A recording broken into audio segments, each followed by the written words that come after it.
here like a Is there few years somebody ago. who's It was gonna, only a few good Can you hear me? about very Ladies and gentlemen, can you hear me? now suddenly become this. no, right?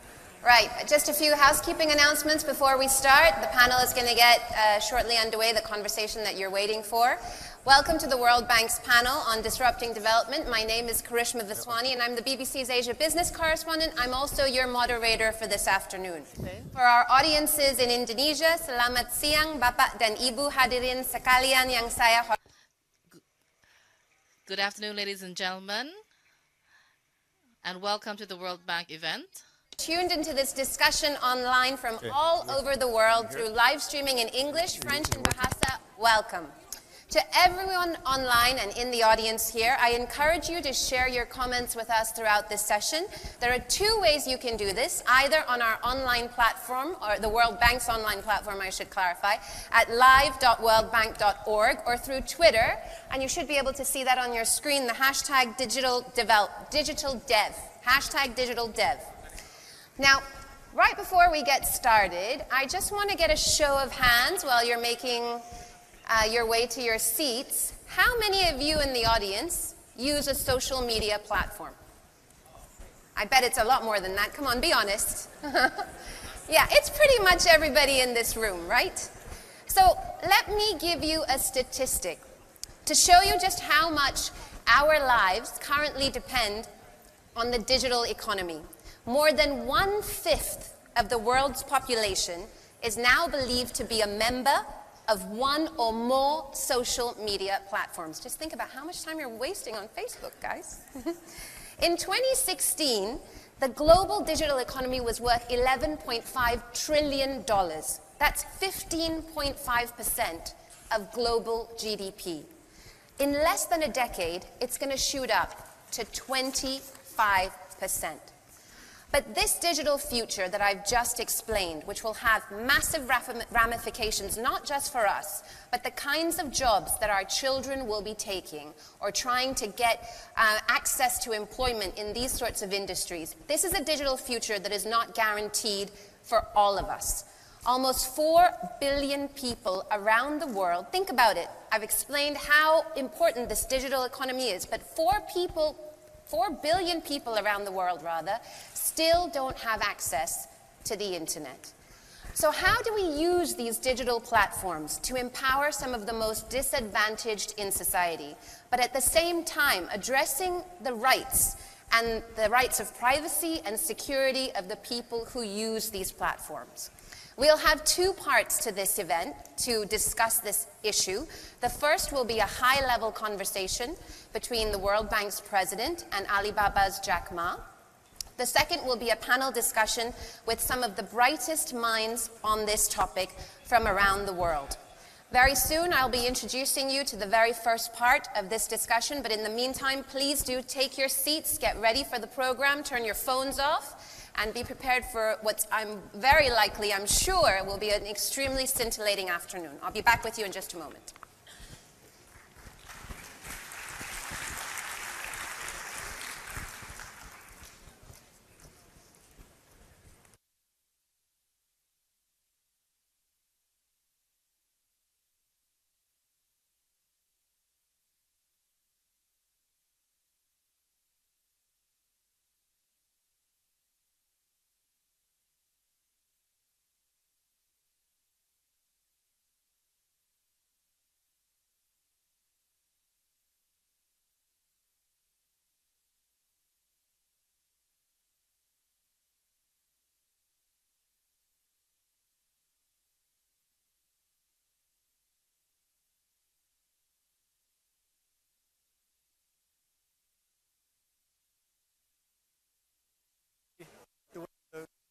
Get the best evidence from that. They'll tell you. Ladies and gentlemen, please join me in welcoming 2 men who need no introduction, the World Bank's president, Jim Kim, and Alibaba's Jack Ma. Jack, you go first. No. Good to see you again. Great shirt. Great shirt. Oh, right here, okay. Go ahead, sir.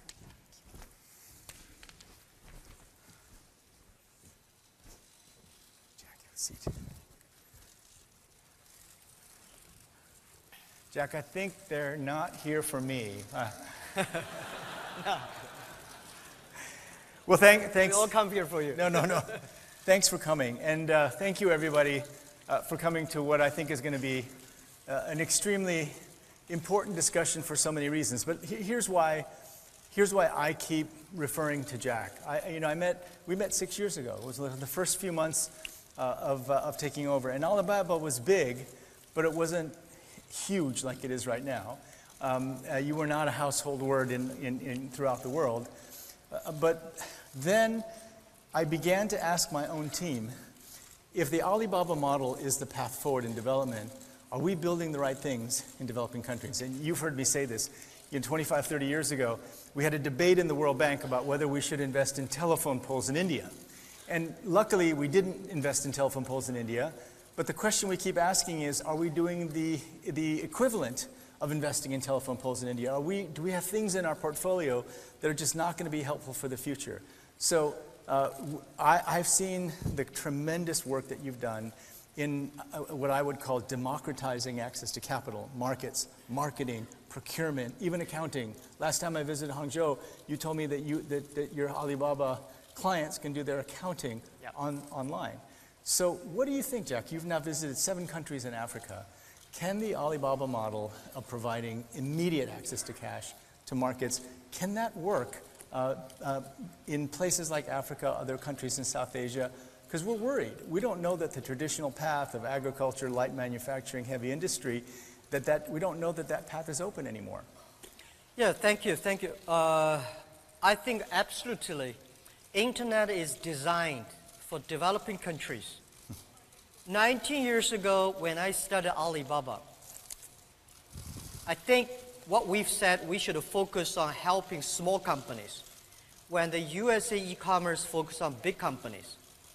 And the USA Internet, that e-commerce company, they focus on cut the cost for the big companies.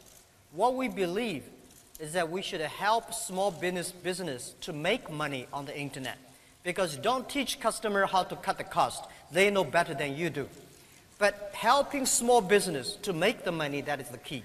So when we started, we found in China there's no Internet, the connection, there's no payment, no logistics, and the small business cannot raise the money. So in the past 19 years, we said if there's no infrastructure of the marketplaces, so we should help small business to reach the market. A small business normally can sell only in their own town. How can we sell their products to the capital, to the other cities, to the other countries? Second is how we can help small business using internet to reach the money. So that is why we have the Alipay. How can we help a small business to reach logistics? They can deliver things quickly. So we help in building up a lot of logistic companies. And then how can we help small business to reach the training? So everything we do, we think by using internet to support small business. And when people say, China, know this, know that, I think because of know this, know that, that leaves entrepreneur like us the opportunity. So if there's no logistic, we build a logistic. If there's no financing system, let's build a financing system. But don't think you will succeed next year. You have to prepare for 10 years. Today, Alibaba to this size, not because we built it last year. 19 years. We never forget that we serve for small business. We serve for the girls, women. We serve for helping them reach the market. This is how.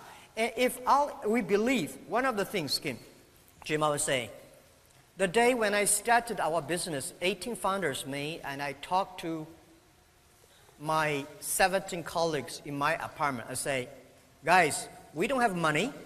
We don't have technology. We don't have any resources, any relationship. If Jack Ma and us, we can succeed, 70% of the people in the world, they can be successful.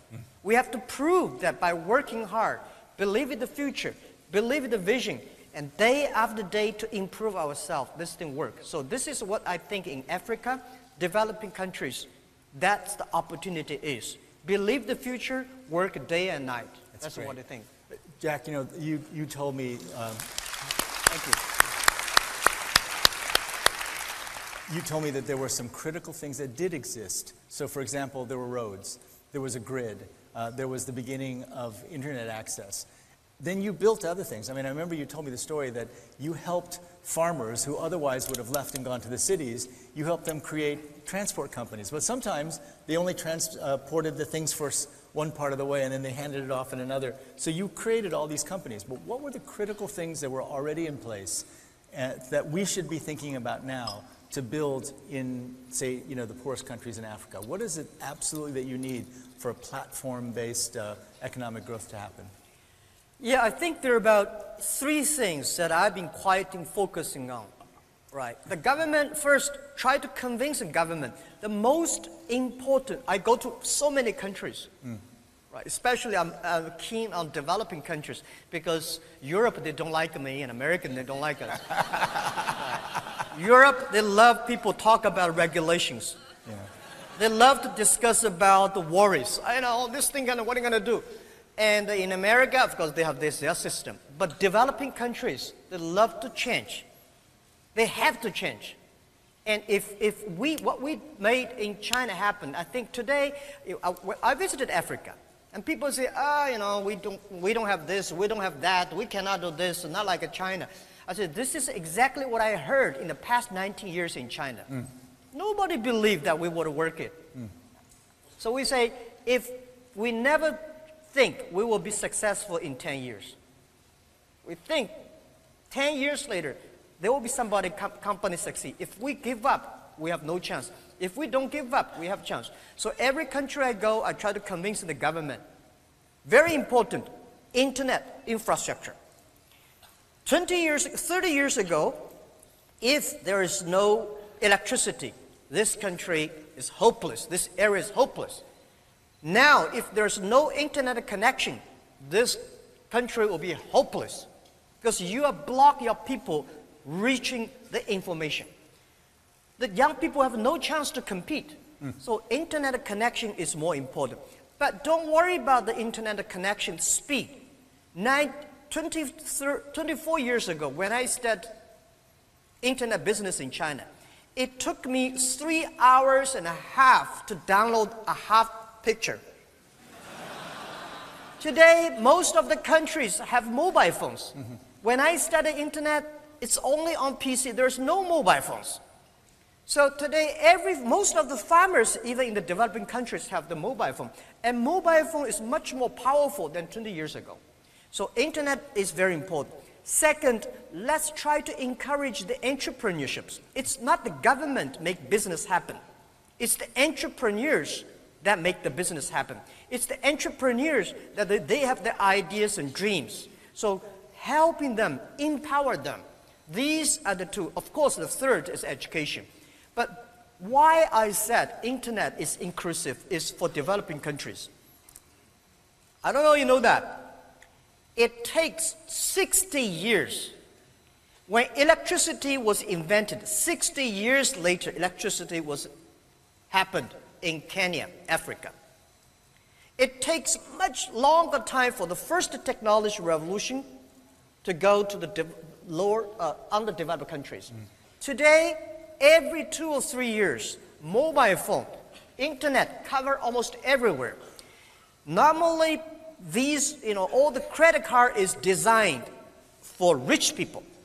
All the good things designed for rich people, powerful company. Today, internet is so cheap, poor people can use it. Mobile phone payment. In China, more than 800 million people using mobile phone. Close to 300 million people in India using mobile phone. So this technology revolution is giving to the developing countries. If you believe it, you should work on it. So Jack, we're going to take you very much at your word. So one of the things that we've tried to do is, if you wait till we build the grid like in China, it could take a long time. So we're focusing on renewable energy with much cheaper, better battery power. Yes. We just announced we're going to put $1 billion for battery technology, which could change everything. You didn't mention roads, though. The road network was important. I mean, in order to do the deliveries, you had to have roads, right? Yep. Would that be on your list? Yeah, of course. Yeah. Road, but this is something that I think there are hardware infrastructure and software infrastructure. Hardware infrastructure, road definitely is. Internet infrastructure, mobile phone, and always in transporting. But I'm focusing on software infrastructure, education, entrepreneurship, and e-government. Why I want to say e-government? Because if the government is not electronic, government will never be smart enough. And if the government is E, then government will be transparent, no corruption, open, connect to everybody. So this is what we think. I'm pushing on that. Yeah. The road definitely is if you want to be rich, you have to have the road. So Jack, you said something that you said two different things. One, you said it takes longer, and then the other thing you said is believe that it can happen. So it reminds me, what Bill Gates says all the time is everyone overestimates what they can do in 1 year and underestimates what they can do in 10 years. And you said almost exactly that. So if that's the case, what does it take to be a great entrepreneur, right? And let me just put in context, right? So you say, small business, you work so hard, but I see you doing things that just blew me away. Like, for example, when I visited and we were getting ready for Singles Day, right? And I asked you, why on earth did you do this? You created a holiday. It's like Mother's Day, right? Yeah. Hallmark Cards created Mother's Day. You guys created Singles Day. And you have to scale up so aggressively in order to be able to handle all that traffic. And then after you do that, then you have excess capacity. Yep. And you were doing things like predicting the winner of singing contests, right? Yeah. So how does that fit with the mindset of an entrepreneur? How are you trying to, what is it, because you're doing things I've never seen anyone do before. How does that then translate? Because I know you're trying to teach others about entrepreneurship. What are you teaching them? What do the people here need to know about creating an entrepreneurial culture? Yeah, an entrepreneur, first you should have your belief. When you have a belief, you have nothing to worry about. You don't fear. Right? If you don't have a belief, the VC said, if you do this, you're going to raise money. Then you're in trouble. So what you have to believe is what kind of value you bring to the customer. I'm a believer, and I go anywhere say this. The Wall Street don't like this, but I go to Wall Street. When I raise money, I said, customer number 1, employee number 2, shareholder number 3. And one of the shareholders said, if I had known, Jack, that shareholder number 3, I would not buy your stocks. I said, please sell it now. Because it's the customer that pay us. It's the employees that work hard, we work together. If the customer happy, employee happy, shareholder will be happy. So believing is very important. Second, you have a great team. So you have to have the thing that believing is IQ. And EQ is working as a team. So if you want to be successful, better to have EQ. When you have a high EQ, people love to work with you. But if you have a terrible IQ, you will lose quickly. Because you are so stupid, you don't know how to, right? But You'll get along with each other, but you're so stupid you'll fail. That's right, because a lot of people succeed because of luck. Believe it or not, a lot of people, because I think I'm lucky enough, for the past 20 years as a teacher, I work and make a lot of mistakes and change, improving, and correct mistakes. I survive. I don't think I'll be lucky enough because my IQ can never compare with my colleagues. They are much smarter. IQ can make you lose slowly. EQ can make you find good people working with the people. But if you want to be respected, if you want to have a big heart, you should have LQ, the Q of love. So these 3 Qs are very important. You should have the Q of love, care others. You should have the EQ, work with the others. You should have IQ, you know what you are doing. Based on that, and then giving times, things will happen. So, Jack, earlier today you told me that, the greatest soldiers are fearful. Entrepreneurs have no fear. What did you mean by that? Well, entrepreneurs, we never fear. Generals, soldiers fear because there's a war they kill. Business is not about killing. Competition it's a fun part of the business. We say, entrepreneurs, we don't cry, we make our competitors cry. Right? It's wisdom. It's not about killing. If you try to killing all the competitors, you're a professional killer. You are not an entrepreneur. Entrepreneur is that you improve by how can you make your better services by competition. And I think today politicians fear and a lot of people fear, right? That, as I said to the Director General of WTO, when you put 200 ministers in one room, try to agree on something, it's almost impossible. But if you put the 200 business people in one room, we can work out something. And we never fear because we can always work out something. So how did you develop this fearlessness, Jack? I mean, when I first met you, you told me the story that when Kentucky Fried Chicken came to China, you really wanted to work there. And there were 24 applicants and 23 jobs, and you didn't get a job at Kentucky Fried Chicken. You applied to Harvard 10 times and were rejected each time applying to Harvard. How did those experiences teach you about being an entrepreneur? Well, are they true stories, by the way? Yeah, this is a true story. I applied a lot of jobs, all failed, and I tell myself, maybe I should do myself. As an entrepreneur, business people, you have to get used to be rejected. Why people should help you? People help you, that is very unusual.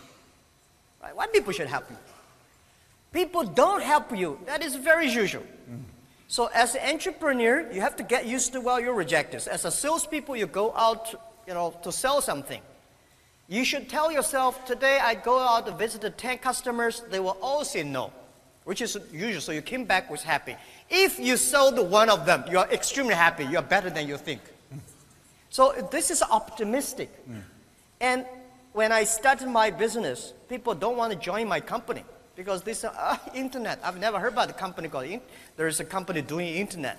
There's no even a word in a dictionary called internet. And the name Alibaba is so strange, right? And this guy always failed, never even get a job. They want to put a. So I said, guys, I tell to their wife, their parents, their husband, people who joining my company, our company, I'm sure no policeman will knock our door because we'll do criminal things. I promise tax bureau will not come to our company because we try to sneak away. These are the things I promise everybody in the company and their family, that we will never do any criminal things or bad things to the society. And I will promise that everybody will have tough lives. I will never promise you will be rich, you will be successful. But if we work hard, something could happen. And this is what we did. And I'm telling even now, we have so many people join our company every year. If I got a chance, I tell them, it's not Jack Ma give you the opportunity, give you the job. It's you created the opportunity for yourself, for everybody. And nothing to fear, because we never thought about sneaking from tax. We never thought about doing illegal things. We never thought about, and we're not allowed to do that. What do you fear? So Jack, I think it was in the summer of 2012. I'd just taken over, and you told me, and at that time I think you had maybe 25,000 employees, and you said you had 30 true believers, the people that started out in your apartment, and you've always said that choosing the right people is the most important thing. So how did you choose the 30 true believers? How did you know they were true believers? Did you turn them into true believers? And so generally speaking, how do you choose people? How do you know the right people to bring into your world? Yeah, there's no best people in the world. See, you have to hire the best people. There's no best people. The best people are always in your company. You train them to become best. And I I start to make a lot of mistakes when I raise my money. When you have money, you start to make mistakes. I think one day when I raised my first round of finance was $5 million. I hired a lot of vice president of multinational companies. One of the VP of marketing came to me, he gave me a proposal. He said, sir, this is our next year's marketing plan. I said, oh, $12 million. I only have $5 million. He said, I've never done a business plan below $10 million. So I say, all right, it's not his fault, it's my fault. It's a Boeing 747 engine. When you put into a tractor, the disaster comes. None of them are happy. So you have to hire the right people. So the people I choose, they have to be optimistic. Because as entrepreneur, if you're not optimistic, you're in trouble. You should have the good IQ at least. Right? If you're not a good IQ is important. And the next thing is that they're ready to learn. I hate to hire people who came as expert because there's no expert of future. There's always expert of yesterday. We are entering into the world. And we don't want people to work, join the company, say, Jack, what do you want me to do? I hate that. I say, I don't want you to do anything. What you can do for us. This is more what you can do for you. This kind of people are ready to learn, fearless for the future, believe in the future, and teamwork, smart enough. Giving them the time, they will come. And then we train them. Let them make mistakes. So, Jack, you've started now working in Africa, and you're bringing Africans to Hangzhou and teaching them about entrepreneurship. Tell us about that. How's that going? Yeah, I visited, thank you so much for keep on telling me you should go to Africa, right? 6 years. 6 years. 6 years. So since last year, I visited the first trip to Africa, because before I went to Africa, I had poor, disorder, all these things. When I visited Africa, I was amazed. Young, energetic, African people are fearless, right? Today in the world full of fear, any country you go, people worry. But in Africa, young people say, yeah, we want to change, we want to do. And they are young and energetic. There are so many things. And the good thing is, not like China, we're polluted. They are so clean air. But people say, what can we do? So we think there's a great opportunity in Africa for the internet, right? The internet infrastructure is bad, no logistic, no electronic payment. But the potential there, the mobile phone coverage is good. And the government want to change, young people want to change. So we decide to invite 1,000 entrepreneurs in next 5 years come to Hangzhou to 10 days training. We tell them what happened. We take them to the rural areas of China, how we help the farmers, how we make the logistics from zero, how we make the payment. After 10 days, these guys full of energy, they all rush back to the Africa. We are on the mobile phone every day. You see these people. They think, yes, now we know what should we do. We should learn from China, but never become China next year. Maybe 10, 15 years later, there will be a lot of Jack Ma's, a lot of Alibabas, a lot of Alipays in Africa. So I think this is I feel excited about. This is something I can do much better in my life, in the rest of my life, than be the chairman and CEO of Alibaba. Well, let's talk about that. So you're retiring, and Jack and I were just meeting, and what I said to Jack was, Jack, you can't get away from this, because we're now, if we're going to take the model that you built and extend it to the rest of the world, I don't want you going and doing kung fu and relaxing and off somewhere else. You have to engage. But then you told me, which was very encouraging, that this is now what you're going to do. You're going to engage. How is that going to work? So there's the 10 by 1,000 program. Our IFC team is working with you guys. We're very excited about it. How's that going to work? So over 10 years, I think, total, right? You said 5, but I heard 10. Right? So maybe 10 is, we work with World Bank. Yeah, totally. On the 10, 1,000. Next 10 years, every year, 1,000. So how is that going to work? Because you're going to get them excited, that's for sure, right? But what if they go back and there's not the infrastructure or the things that are already, I mean, I'm sure we're going to provide financing, all kinds of things that we'll do. How's that going to work? And how are we going to take that 10,000, the 10,000 people you'll train and then begin to build the core of what could be the growth model for the future for Africa? How's that going to work? Yeah.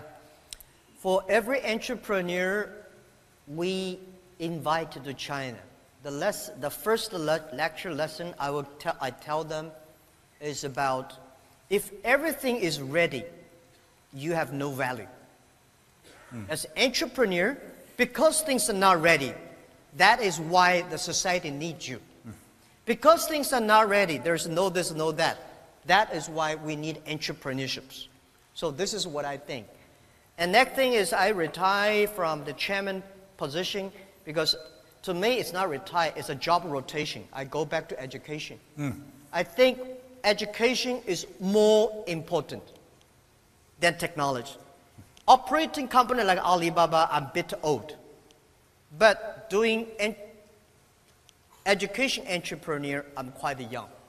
Next 30 years, human beings are facing huge challenge of technology, disruptive technology. A lot of people losing job. The way we teach our kids in the past 200 years are for the industrial period. Machine will do better. Machine will be smarter, calculate faster, remember everything, and they're never unhappy. They're very rational, do everything. So we have to teach our kids, change the education system, teach our kids do things the machine cannot do. Teach the kids that can do better than the machine do. So this is how we'll be focused on. For entrepreneurs, the same thing. Tell them life is never easy. Today is difficult, tomorrow is much more difficult, but the day after tomorrow is beautiful. Most people die tomorrow evening. And how can you survive today and tomorrow? That is the key. And we will never teach people how to be successful. Harvard, Yale teach people how to be successful. We want to share people what kind of mistakes we make. It's the mistakes, lessons we learn, we make progress. When people learn too much successful stories, they think they can successful easily. No, that's a wrong way. Teach people how to face the challenges. We teach people a lot of mistakes, failure, not because they will avoid it, because when the mistake, failure comes, how can they face it? How can they challenge this, crack this? This is how we think. So I think this is entrepreneur, that is education. So they're holding up signs telling me we have to stop. But Jack, IQ, EQ, LQ. We learned that today, that optimism has to be a way of life. Right? And curiosity is also important. Curiosity is a way of life. Be fearless. Be humble in the face of the future, because there's no such thing as an expert of the future. The internet, entrepreneurship, education, you also told us about. So there's so many young people here, and not so young people, I see. But Jack, you know, I watched you over 6 years. You were a phenomenon. I mean, a lot of people in China knew about you. My own IFC teams, we had invested in Alibaba early on. They wanted me to meet you. But now you're a global phenomenon. I do remember, though, we met in Davos one year, right after you went public. And you told me, oh, my life is miserable right now. Because you said, you know, at the beginning, everyone said that Alibaba couldn't do anything. And it gave us energy. Now, everyone's saying that Alibaba can do everything, and it's a pain for me, right? But you've gone through all that now. What would you tell this group of people? What are the most important lessons that you've learned in this really extraordinary life you've led? Yeah. Well, I think young people are the hope. So for me, if I want to keep my hope, I spend time on the young people. And every young people, I try to tell them life is not easy. I try to tell them that you come here not to work, but to enjoy yourself. You have to enjoy the work you're doing. You have to believe the things you're doing. You have to like the people you're working together. But the other thing is, ask everybody, whether young people, old people, ask us 3 questions. I keep on asking myself these 3 questions in the past 5 years. What do you have? what do you want? And what do you will give up? A lot of people don't ask, what do you want to give up? Oh, what do you have? You say, I have nothing. And what do you want? You have a lot of things. And what will you give up? Always think about these questions. And then you will be fearless, you will be optimistic, you will know what you want. And this is when you're going on that, you will never sort of get lost. Wow. Thank you, Jack. That's amazing. Thank you. Thanks, everybody. Thank you very much, Jack Ma. Thank you so much, Dr. Kim. What an inspiring discussion. I'm sure you'll agree with me, so much that we've learned from the conversation between Dr. Kim and Jack Ma. Now I would like to move on to the next part of the program, where we look more closely at this issue, both the challenges as well as the opportunities. We have a packed panel ahead for you today, so I would like to call up to the stage Minister Heng Swee Keat, the Finance Minister of Singapore, the Secretary of State for International Development and Minister for Women and Equalities of the United Kingdom, Penny Mordaunt, Mats Granrud, Director General of the GSMA, Nandan Nilekani, Co-founder and Non-Executive Chairman of Infosys, and Nicola Miahi, Co-founder and President of the Future Society.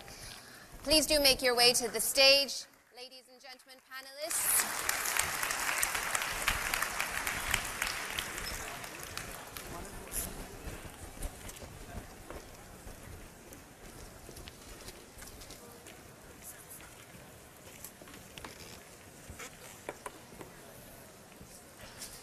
Thank you. Everybody found your mics? Yeah, you got your mics? Okay. While everybody's getting settled, that was a really hard act to follow, I know, guys, but I'm sure we'll have lots of interesting pointers for you today. Although I've certainly taken away from that discussion between Dr. Kim and Jack Ma that I need to improve not just IQ, EQ, but LQ, something that we can all do with a little bit more of. I'd like to start the discussion this afternoon, once everyone is settled. Yeah, why don't we get underway? Secretary Mordaunt, lovely to have you on the panel. In the work that you do, you probably get to see more than most what works and what doesn't work in terms of technology in the world of development. How are you using digital technologies to change what the UK does in development work? Thank you. We have always at DFID used technology, but this year in particular we've launched a new digital strategy because we think it is the margin of victory in everything that we do. We have a great track record, from mobile money to solar energy kits to 3D printing in the field, all sorts of things, using drones increasingly. But we've really brought in initiatives that step this up. So tech call-outs, part of the grand challenge on Hope in Conflict. So this is finding new ways to protect people in conflict situations. Excellent. So how do we protect people who are under siege? How do we get food and water to them? It's very difficult to do airdrops and things like that. I'm fed up of going to the House of Commons and saying why we can't protect people or get medicine or get the power back on. So really looking at how technology can help us with those things. And we've also really tried to embed this in how the whole of our government works. So we've set up a humanitarian innovation hub, which brings together the best minds in technology, in defense, in civil contingencies to really develop these things. So it's absolutely central to what we do. We do it in every area that we work in, and we do work in every area. But I think in particular this year on the humanitarian side, because increasingly we have very vulnerable people in conflict situations, and we need the smartest minds applied to giving us some new things in our toolbox to protect those people. Absolutely. You know, one of the things that Jack Ma was saying earlier is that if governments use digital technologies, they become more transparent, and then you have less corruption. And certainly, Minister, that's the model that Singapore has taken in terms of pushing ahead with digital technologies. I know you've been a big champion of that, and Singapore's been quite successful. But what were the challenges that you faced in the early days when you did try and initiate digital platforms for the government, in particular in the finance sector? Well, I think we have been fortunate in that we have started this a long time ago, and it helps that Singapore is a very small place, so it's not too difficult to get some of these things going. But at the same time, I think the big challenge is always to get consensus for making some of these changes and to have strong political commitment to this. We're very fortunate that our Prime Minister, the current Prime Minister, he actually had a diploma in computer science. Cool. He finished his degree in 2 years instead of 3, so he spent the extra year doing computer science. And he was one of the great advocates of this. And we started the National Computer Board some time ago, and he has been building up. The key really at the end of it is first and foremost building human capital, because you need a group of people who can do the difficult programming. We need to be very open to working with people from around the world, and at the same time to make sure that the benefits of what we do is clear to people. So for instance, our tax department have been doing this computerization for a long time, and in fact it has evolved over many years. So one of the latest things which they have done is that we submit the total remuneration of public sector employees. There is a form which the department have to generate, and this form is sent electronically to our tax department. And the tax department, having had your previous record of how many children you have, how much you are allowed to claim, how much you donate to charity, and so on and so forth, would then compute the amount of taxes you have to pay, Right. and that is sent to us automatically. And all we have to do is to just pay, but if you dispute the amount, you could go to the tax department and get that. So I think that helps when people feel that there is a benefit, and if that keeps our cost of government low, and that provides very strong public support for what we do. Right. But Nanda, in India, this transition is just starting in a way, right? With the Aadhaar program, getting digital identification. I don't know how many people out there actually know what the Aadhaar program is and how much it's transformed lives in India, despite some recent challenges. So maybe you could start by telling the audience what Aadhaar is. Yeah, so, Aadhaar is really a program to give every Indian resident a digital ID. It was something the government had been planning for many years, and I joined the Indian government in 2009 after I retired from Infosys and led this project. And it has now reached almost everyone in the population. 1.2 billion people have the ID. It's impressive. And it's a digital ID for all residents. It's also linked to the banking system and enables you to link a bank account to the ID, and then you can get electronic transfers done. So India runs the world's largest cash transfer system where government sends money electronically into people's accounts. It's also an online ID which I can use for authentication. The system does about 1.2 billion authentications a month. And it's also the basis for opening a bank account or getting a mobile connection. Right. That is about 3.4 billion transactions. So fundamentally, we went from an era 10 years back where many people didn't have an ID, to where they have a modern digital ID which can be verified online. So can you take this model and apply it to healthcare and education and other countries?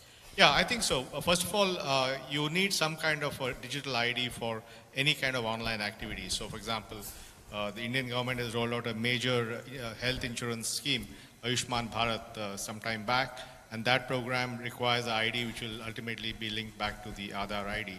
The World Bank has taken a big initiative, ID4D, and discussions are happening in 20 countries across the world because the need for digital ID has become absolutely super critical. And even the UN SDGs says legal identity for all is one of the goals. So I think having an ID has now become very, very important around the world, and there's tremendous interest in propagating this approach. In replicating this approach, Matt, I'd like to bring you in at this point. What we're hearing on this panel, both in private sector and the government, being used in aid as well, it's just the beginning, isn't it, in terms of the transition and our dependence on technology. With the Internet of Things now, it's moving all so fast. How can we use this technology, or how can companies get ready for a future that we don't even know what it looks like? Yeah, well, that's a great question. I'm not sure I can answer it, but I think light touch from a regulatory perspective is absolutely needed, because it's impossible to sit here and try to think out what's going to happen in the future. If you just go back 20 years, only 3% or 4% of the world's population had a mobile phone. And today, more than 2/3 of everyone has a mobile phone. It's a pretty amazing growth. And half of the world's population, 3.3 billion, are accessing internet on this mobile device. So we still have 50% to cover. And at the same time, we are just on the cusp of a new era, which we call the 5G era, or the intelligent connectivity era. And what is intelligent connectivity? Well, it's really the multiplication between ultra-high speed 5G. It can of course be 4G as well, but really high speed capabilities that 5G will give us. And 5G is being launched this month and will be rolled out throughout the world in the next coming years. Couple that with AI, which is the intelligence bit, AI and big data. And we all of a sudden have an awesome power, an awesome tool to reach the unconnected and to change the game in a way. So to answer your questions, I would say that light touch regulations and be extraordinarily nimble in trying to figure out the next generation. Okay, fair point. But Nicola, I'd like to bring you in at this point. What we're talking about here really is how we maximize these technologies that Mats just mentioned and get them to the people that need them the most, the 50% who don't have access to this yet, right? So what's the best way to use digital platforms to achieve the goals of getting technology to the people who are left out of all of this? Well, I think one of the key words, and it should not be left empty, is obviously public-private partnerships. And the empty word in that is oftentimes partnership. It can mean everything and nothing. But it's really about finding, experimenting, and scaling the right way. And let me attempt this, a wise way, meaning smart on the short term, but also understanding the long-term footprint of these partnerships. One of the issues of the platform economy is that they involve by design an amazing concentration of wealth and power. There is no free lunch. If we want to deliver an accelerated digital development through the concept of digital platforms, we will have to go through concentration of wealth and power. Is it bad? Not necessarily. What we need to engineer is the right balance, balancing the pendulum between letting the private sector go and make it happen, like Jack Ma, like Nandan did, and then finding the right way to rebalance so that in the age of AI, the industrial value chain leaves space for the SMEs. Between now and 2030, France or Germany have to engineer the transition of over 30% of the working age population into new forms of work. In India or China, it's only 15%. It would be dangerous for India and China, for example, and other emerging economies to think that they can kick the can down the road. Why? Because at the time of an acceleration of digital economy, you really don't want to be left behind. And that capability building in terms of engineering the right governance, the right reskilling, upskilling, takes time. So now is not the time to be left behind, to work out these right PPPs. Yeah, I want to bring the point to the Secretary to find out, given the fact that regulation, actually this is for the three of you in a way, that given the point that regulation is meant to be a sort of light touch to allow these technologies to grow so that, companies, the private sector can go ahead, build the digital platforms, how are your countries addressing those regulatory issues? Perhaps, Secretary, you could start. Well, I think this is a huge challenge. Not just in this sector, but other sectors. How do we move at the speed that we need to have that enabling regulation? And I think that we have to look at our own legislation. We have to look at how we operate in government. I think the way we are set up has been for a different era, and so we have to constantly be able to move at that speed. But it is one of the huge challenges, and it's not just in digital tech, it's in every area of scientific discovery, medical discovery. So I think we also need to adapt the way we do these things. Yeah, given the point that you make that we were set up for a different era, absolutely, that's really important. Countries are still transitioning to this new digital future. So, Minister, what's Singapore's experience been on the regulatory side? Well, I think earlier on Jack mentioned about regulations and how we should allow entrepreneurs to really have a lot more free play. And I think that's a very critical point. It is very easy for us to over-regulate. And I will say that the golden rule about regulation is first do no harm, to make sure that we step out of the way. And technology is developing so quickly that it's not possible for us to know everything. So what we're trying to do is a number of things. One is, for instance, our monetary authority is having this sandbox, regulatory sandbox, where within the confines of those activities, the companies are free to experiment with it. And in the process, both the companies as well as the regulator learn a lot more about how best to regulate and what not to regulate. And it is not easy because we do make mistakes. Things are developing quickly, and therefore we have to be quite fast and adaptable and be nimble in making those changes. Right. But at the same time, I would say that the role of government is not just about regulation, because I think government as an enabler, as a promoter of this, is going to be quite critical. And first big thing is really about, you mentioned about jobs, and jobs is going to be quite critical. We can't change, we got to re-skill our people quite significantly, and that is going to take time. But the way to start is to start now, because if you wait until everything, it might be too late.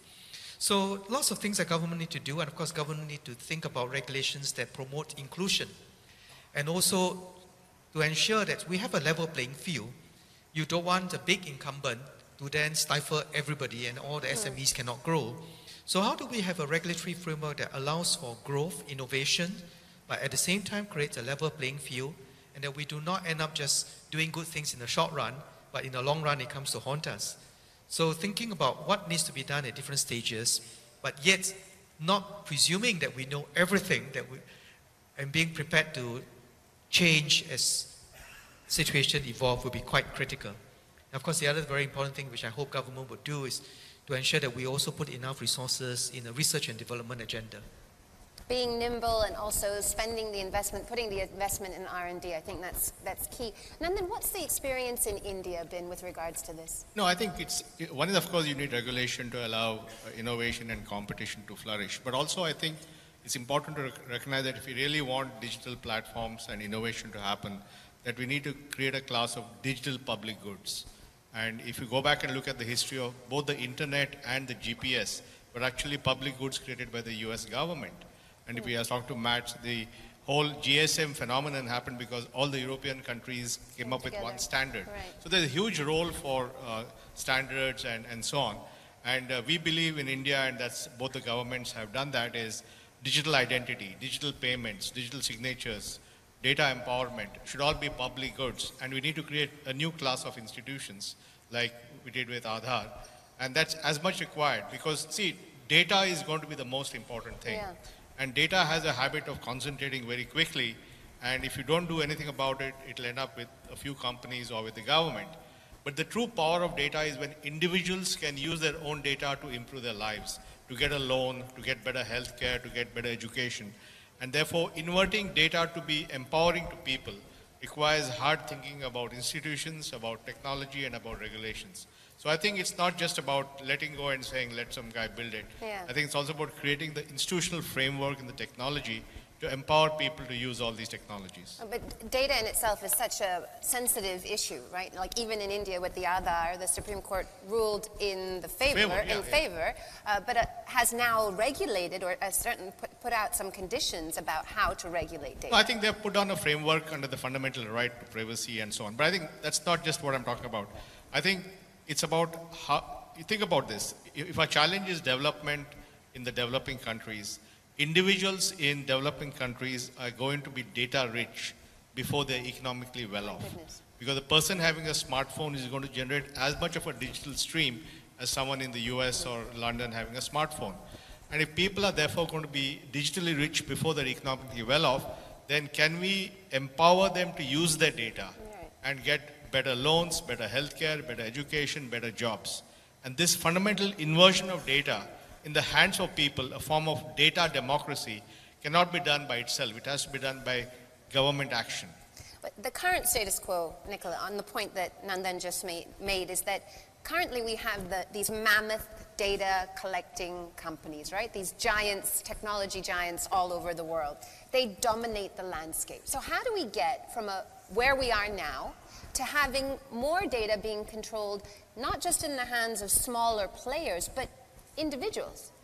Well, that's a typical case of the need to rebalance the pendulum towards the people, be they citizens, be they users of services, be they consumers of services, or even be they taxpayers. And one way to do that, to create the foundations of a data empowerment process, in my view, in that case, comes from Europe. GDPR, and within GDPR, what we call data portability, is the precursor to the following situation. I'm in Indonesia, I'm a startupper. I've created a very interesting machine learning algorithm, which we know, because it's a deep neural net, requires throws of stocks and flows of data to percolate into productivity. I don't have this data.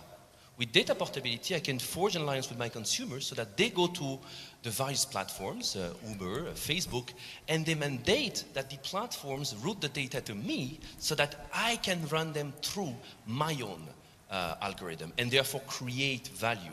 That's a typical way through which we are lowering down the barriers of entry into the data/AI economy, and that's very important. That's not sufficient. Because once this is in place, and GDPR was in place, but it's not applied, not implemented yet. What GDPR mandates Europeans to do, and I think that a lot of emerging economies can borrow from that, is to invent an API economy. In tandem with the platform, it should not be built against the platforms, because they have the data, they have the expertise. It has to be, again, a public, private, but in this case, people partnership. I think that's one way forward. It's not the only way, and it should not be, I would say, resulting from a conflict. There is really a very nice partnership to be built here. Otherwise, the data portability might become a void term, because who owns the data right now is big corporations. And it's going to be very difficult to take these things by force. You know, we can use stick, but carrot is very efficient here too. Right. Matt, you know, in terms of how the mobile industry as a body is using big data projects or pushing ahead with big data projects to achieve some of the sustainable development goals, how is it doing that? Or, you know, which areas is it focusing on the most? Well, I sort of share exactly what you said on data. It is the new oil. It is data rich, as Nandan said, which is absolutely true. And it is a precious commodity, a commodity that I believe belongs to me. So if I would like then to move from one carrier to another carrier, I should theoretically be able to move that data with me. And I would be able to see who is mining my data, and I should be able to govern who is mining it and maybe capitalize on that, because I am actually producing that data. So in the world of mobile operators and big data, we do a lot of different activities, possibly sometimes linked to IoT with sensors, but also making analysis on people movements. Telenor is working in Bangladesh and other countries to see the movements of multi-drug resistant malaria, for instance. In India, tuberculosis and Bharat Airtel is looking at people movement again to see and track the origin of it. Telefonica in Brazil are using IoT then to detect air pollution problems. And we can now do that up to 2 days before the pollution happens, and sort of be able to... Wish we could do that with earthquakes. Yeah, to be able to warn the public that this is going to happen. So overlaying one technology with another technology, that's when it becomes interesting. But it's really, really important that we have this discussion, because anonymized data must be safeguarded. We need to safeguard the integrity of me. And I think that debate needs to continue to run. Right. You know, at the heart of what we're talking about here, though, this sort of distant, maybe not too distant future, but it's trying to get these digital platforms to be accessed by the people who are currently being left out. You know, and Secretary, in your work, I'm sure you must see this all the time, and the statistics bear through as well, that women in many countries, it's really women who are being left out of this new digital future. How do we address this? So you've done some spectacular work. some really good data has been produced on this, and it is another barrier that women face. I think there's a number of things we can do. I mean, we concentrate on economic empowerment for women through the work we do on jobs and livelihoods, really trying to get them access to particular education and particular opportunities. But I think it's not just in terms of their economic empowerment why we really need to connect them. I mean, a lot of the work that we're doing at the moment on modern slavery and stopping trafficking, there are very simple technological solutions out there that could protect people, stop or send a flag out when something bad happens to them. And also a lot of the work that we're doing to really change things for women in certain parts of the world. I mean, for example, the Africa-led movement to end FGM, the new opportunities that we have through social media platforms to tackle is completely game-changing in what we're trying to do. So it is absolutely vital, but we've just got to make sure that this is another thing that is included on the education work we're doing, on the economic development work we're doing, and that it's really recognized with the partners that we work with, that they need to be addressing this situation. Right. Minister, in Singapore, you know, when you look at that, at the example or the experiences, rather, I should say, that Singapore has had, even when you look at the digital platform creation, I think it would be fair to say it's the private sector, in many ways, that's led the way. But, you know, as many have pointed out on the panel, for this to be really effective, the government has to also lead the way in terms not just of innovation, but job creation as well. So what do you think governments should do to improve their offer to the people? Well, there are a number of things. I think if we look at our own journey, we started off with more G2G type of platform. Because in the earlier phases, just getting departments within government to work together with one another was difficult enough. And so creating that builds a sense of confidence among the government departments that this is a very useful tool. Now, then the next stage was to do a G2B and G2P, government to business and government to people. And in doing that, you find that the transactions between the government and businesses, government and people became a lot better, a lot easier. And that again helps to build confidence for the system. Now we are moving on to the next stage, which is allowing the government system to be a kind of a backbone infrastructure for us to catalyze B2B and P2P transaction between businesses to businesses and between people to people. So just two examples. One is an example of the digital payment system. With a mobile phone, you could pay, and it can be used for a number of purposes, and that you go out for a meal with friends, and you could kind of pay using the digital phone. And at the same time, among businesses, how we could allow for that transaction. Now we are in another example is that many years ago we built this national trade platform. And the idea is that it is more for businesses to transact with government departments, because when importers and exporters need to send something, normally they'll require approval from various regulatory authorities. So allowing that allows a one-stop shop for us to approve a permit for import or export, very, very quickly. Now we are building that to allow for transactions with banks, with financiers, with importers and exporters, so that it has become a B2B framework to allow for businesses to just finance trade and so on. And we are in the phase of working together with our partners to do a country-to-country type, because trade is cross-border. Wow. And if we can do that, we're in fact starting with some experiments with some partners who are keen to do this, so that even before the goods arrive in the country, we could get the permit all declared with the customs department, and will allow for that transaction to be done quickly. So I think a step-by-step process of building confidence in the system and working together with partners will be quite critical. And in that regard, I thought the World Bank's project of your BBB, the Build, Boost and Bolster is an excellent initiative. And we're working together with our fellow members of ASEAN to work on this various initiative, including the ASEAN Financial Innovation Network in order that more cross-border things can be done and we can share knowledge with one another. So you're basically looking at a future where it's not just governments offering these digital platforms to their citizens, it's countries using digital platforms to trade with one another at an international level.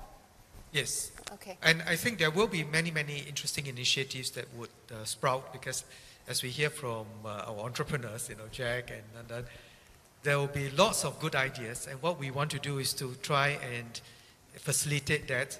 And I think the World Bank and all other bodies can help to build this knowledge base and build platforms for us to share and learn from one another and explore opportunities for this partnership. Nandan, from India's experience, right? Now you've got the Aadhaar system and then the future that has just been painted for us by the minister. How far away are we from that and what do you need to do to get to that kind of situation? Well, I think what India has done over the last decade is build a number of systems. Aadhaar is one of them, and a billion people. Then it's built a very advanced interoperable payment system called UPI, which is now becoming the fastest growing payment system. Any bank account to any bank account, any mobile phone. It's a very, very versatile system. It's built the platform for GST. And today, India went from having 30 states, each having their own tax system, to one central online tax system with 11 million businesses, which the current government has successfully implemented. And now 11 million companies are paying taxes by filing returns online in one shot. And then we have, India has also put in a national system for electronic tolling, again using RFID tags. So I think it's all examples which I think are very important in this topic, which is how do countries that are developing, which don't have legacy, can, because they have a greenfield situation, how can they use modern technology and leapfrog on development? And that's really the mission that is there. Even the new health system is coming up as something called the National Health Stack, which is what should be the architecture of the future for health records. So I think what you're seeing is a general application of population scale design and leapfrogging on technology. And how, in terms of the 11 million companies that are now filing online, was there resistance or was there a sort of education process that you needed to put them through? No, I think that was an example of political will. I think the government and all the states together did that. And so you can think about it, that there were 30 states, different systems. One system, everybody files online, and tax computation is automated, it's based on what you file. And now the other byproduct of this will be that every company will have digital records of its business on this system, which then they can offer to a lender to get a business loan. Fantastic. And that's the whole idea of empowerment, that once your data is available to you at your fingertips in real time, and you can get that and give it to somebody else to take some decision, then you have great choice. For example, in healthcare, I should be able to get my health records, my lab record from the lab system, my ECG record from the heart system, and give that to a specialist, and then he can make a judgment about what's wrong with me. So I think this whole notion that data has to be in people's hands, I think is a very important strategic point, which I think is very important in this discussion. We are going to have innovation platforms for countries to leapfrog. Okay, on the point of data being in people's hands, as we have pointed out in this discussion, that's currently not the case, right, Nicola? I mean, who should effectively control the data? How do we get it to the point where it is in people's hands? Well, you're putting your finger to something very important, which is that increasingly we're differentiating the question of ownership from the question of control, from the question of access. And that's not necessarily a bad thing. I think that no one has right now, except in the case of the Europeans and other countries, but with the general data protection regulation, we are mandating in Europe who owns, who controls, and how we should have access. Around this differentiation of notions, I think that there's a lot of opportunity for innovation for emerging economies, from developing economies, to adapt to their own situations what needs to be done. And that case of data governance towards algorithmic governance is a case where, in my view, the bank has not only a responsibility, but a key role to play to take countries to the next level by doing what the bank knows what to do, which is to bundle up solutions and launch with technical assistance and come up with the next policy playbook to take these countries to the next level. I think we talk a lot about leapfrogging technology, I would like us to talk a little bit more about leapfrogging governance, which in many cases, like Minister Hanks says, involve not regulating. We talk a lot about should we or should we not regulate. I would add one aspect, when to regulate. Central bankers discovered a long time back a tool besides regulatory sandboxes. The tool is forward guidance, which is that I'm not going to regulate today, but I'm going to tell you where we're going and what you should expect tomorrow. What India did. This regulatory toolbox is very important. That's something that the bank can develop, that countries should accumulate, because indeed, like Jack Ma said, there is no expert for the future. The future is something that we build, but moving from a situation of not knowing what the economic landscape is to a situation better knowing what these value chains are allows to adapt regulation, to adapt governance. It needs to be really agile, and we need to invent this agile governance of the 21st century. Not easy, but very important. Matt, I want to bring you in on this agile governance for the 21st century. You mentioned right at the very beginning that nimble regulation is what is necessary. Is that how you see governments currently approaching this? Unfortunately not. No, I think future guidance, that sounds like super, if we can get into that world. Now I see, unfortunately, rather the opposite, that we are trying to adjust an analog regulation system into this new digital world, and it plainly doesn't fit. Right. So many times it's actually better to just scrap the old stuff and start over with, you know, a future guidance, and maybe be very observant of regulatory bottlenecks that might occur, and if that occur, be pretty quick in regulating it. Because I do think that regulation is key to have in a complex industry as ours, or the ICT industry in general. But I do think it's literally impossible to sit today and try to figure out what will the world look like in 2022 and try to come up with a smart regulation. I think that is almost inhuman. Yeah, and it seems like an exercise almost in futility, because you have no idea how to prepare for this, rather go through the transition. We've talked a lot about the data and trying to get, you know, the access of data into the individual ownership. But in order for any of this to take place, you need the hardware. You actually need people to have access to get connected, right? And Secretary, this is the point I'd like to ask you. In your work, you must be seeing this problem on a daily basis in terms of the lack of access to rural communities, with billions still with no access to the internet. How can we try and change this? What sorts of steps do you think we need to take?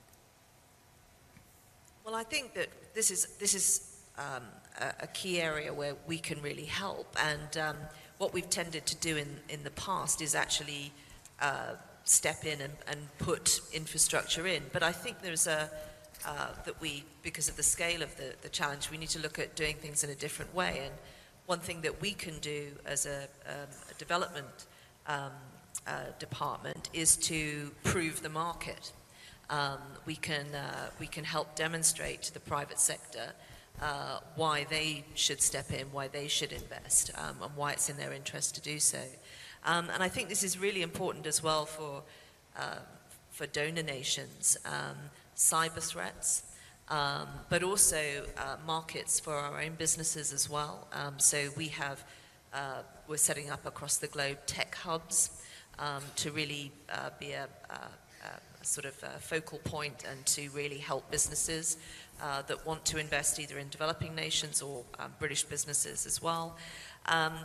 But part of this is also about really security, global cyber security.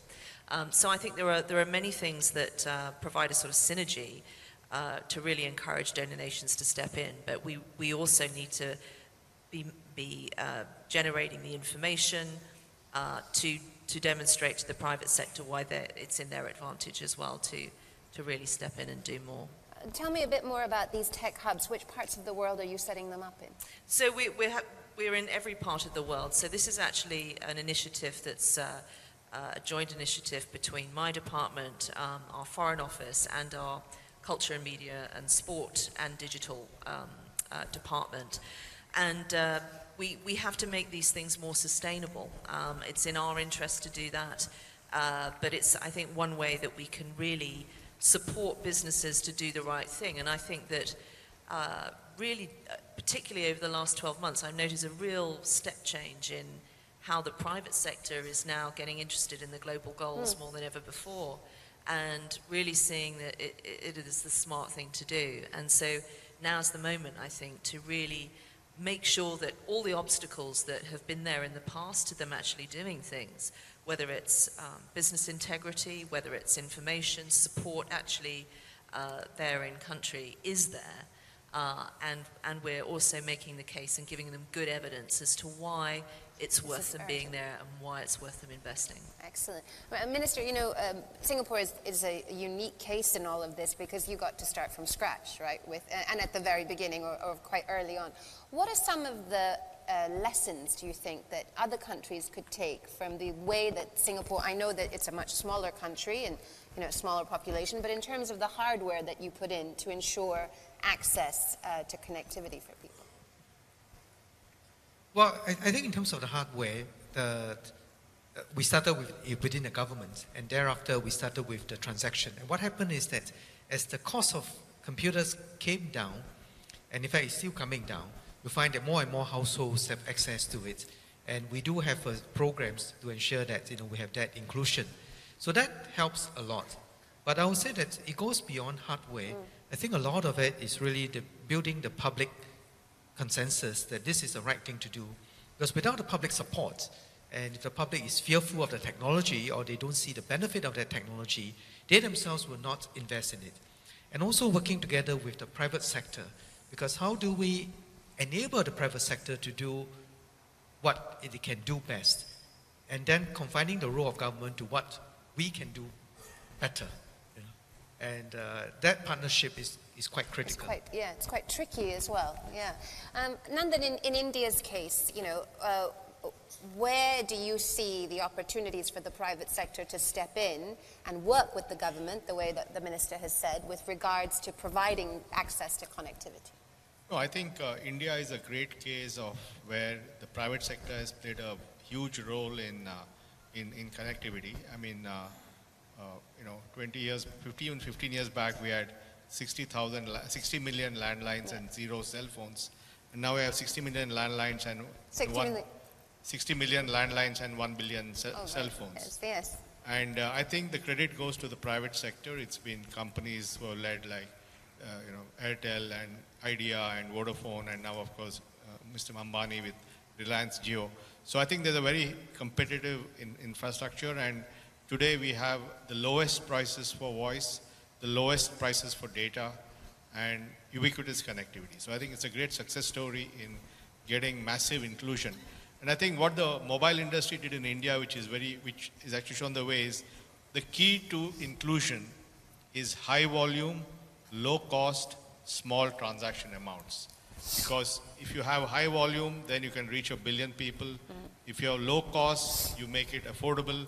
And if the transaction value is small, then people can buy in small sachets.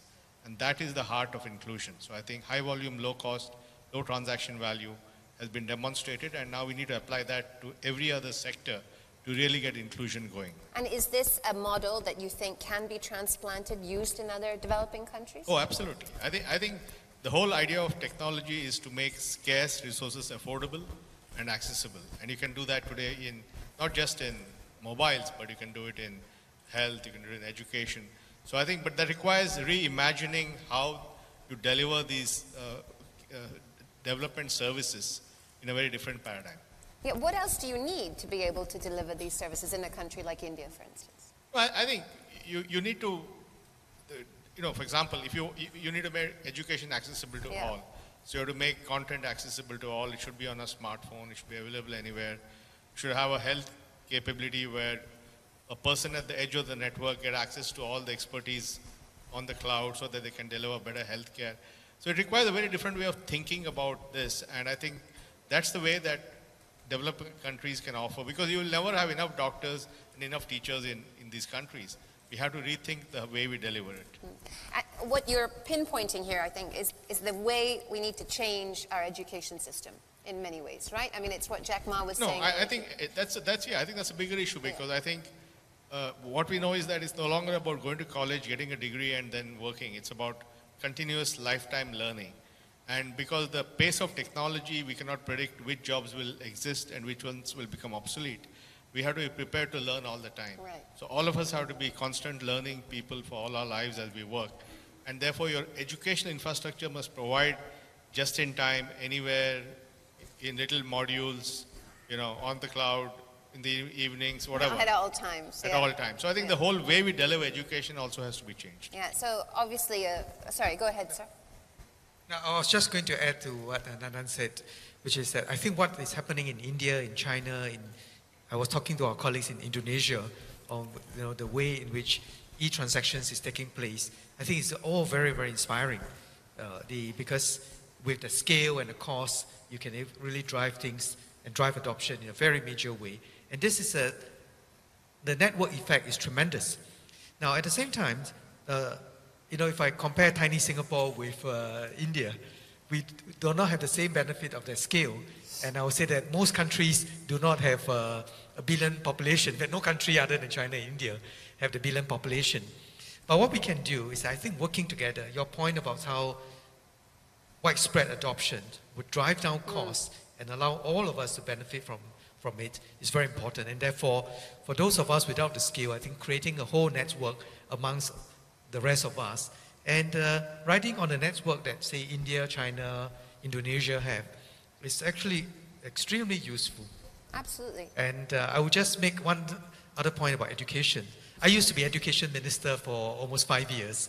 And when I was education minister, one of the hottest topic in Silicon Valley was educational technology. And they say, well, so I went to take a look together with some of our teachers.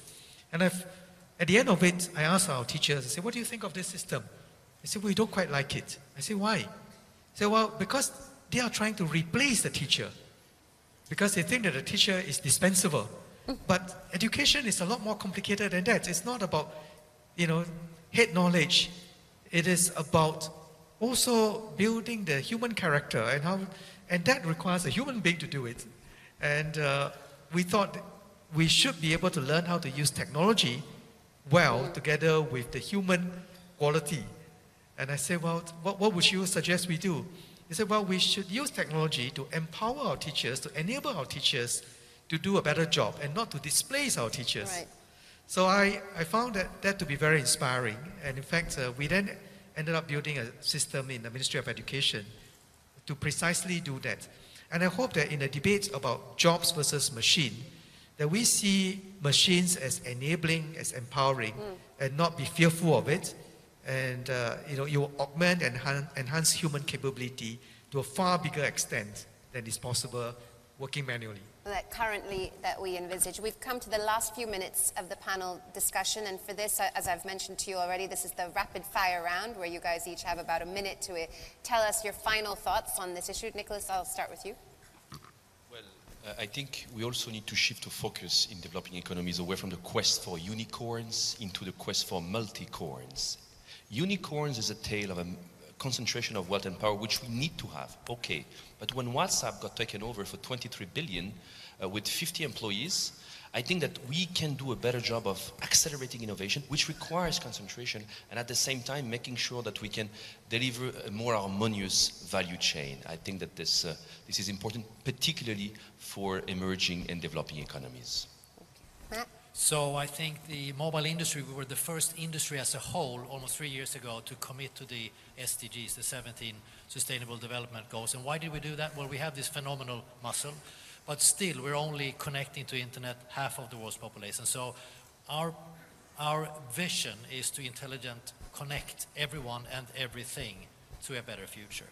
And how do we do that? Well, we have two different gaps. One is the coverage gap, so we need to continue to build out the mobile networks. But the bigger gap is the usage gap. And what is that then? Well, it's skills. We are committed to continue to drive skills so people know how to use the handset, the phone. I think that's an easy one. Yeah. Number two is the affordability, where we need help from the public side with spectrum prices, taxation, but also for our own sake. We need to lower prices as much as humanly possible. And thirdly, which is back to what you said on the public-private partnership, that is that the lack of relevant local content is what is the biggest barrier for people actually to go online. I know how to use my phone, I have enough money, but there's just simply nothing there for me.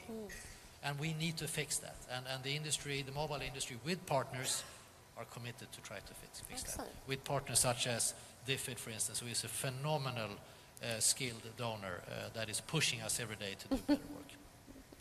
Go ahead. So why do we invest so much in this? We're investing in some new tech innovation partnerships in Africa in particular, and we also have some education tech innovation hubs as well. And to do so, it's the entire margin of victory to deliver the global goals. But also there are always unintended upsides back into donor nations as well. So I'll just give you one example, continuing my colleague's education theme. To deliver the global goals on education, we are 60 million teachers short. So EdTech is absolutely critical to that. Some of the partners we're privileged to work with are doing such a good job in getting learning outcomes to improve in developing nations that we are starting to use the same technology in our own schools. So this is a win-win for everyone, and we encourage people to lean in and do more. Excellent. Well, I think it's a very exciting future because it holds many promises. And what we need to do is to unlock that possibilities. And there I think the partnership is going to be very important for the private sector, for the entrepreneurs, to allow them, and for people in general, and even our young students, to empower them to think and imagine a better future.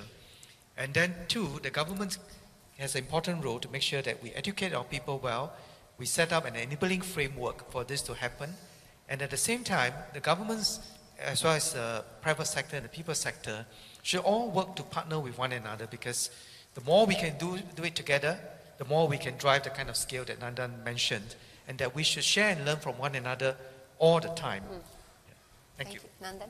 I think the biggest benefit of development and technology will be if we're able to deal with data in the right way. And we have to take data beyond accumulations by companies and countries, but to data to empower each and every individual. And to do that, you have to think very holistically, because it's a combination of laws, regulation, institutions, incentives, and technology. And if you rethink that and really create a data empowerment architecture where everyone is empowered, I think that will give you the holy grail of development with technology.